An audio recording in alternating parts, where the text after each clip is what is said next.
Hi everyone. It's been a long time since I soldered a DIY kit. Today, I used the new AD249S-M Plus to solder. Let's see how it performs. First, we prepare soldering tools. Solder wire, tweezers, etc. can be hung on the tool holder. Cleaning ball, alcohol can be placed on the extension base.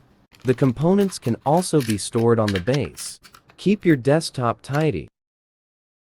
I use soldering helping hands to secure the PCB. Let's start with SMD.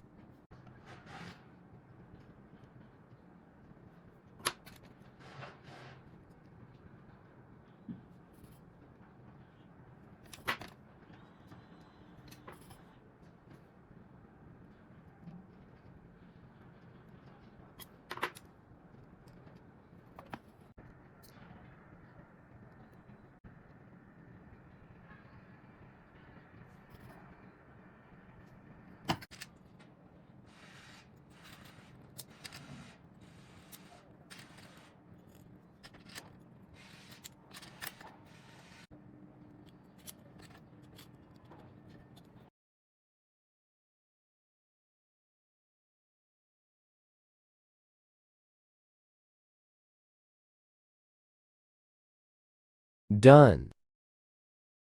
Very nice to use AD249S-M Plus to help with soldering.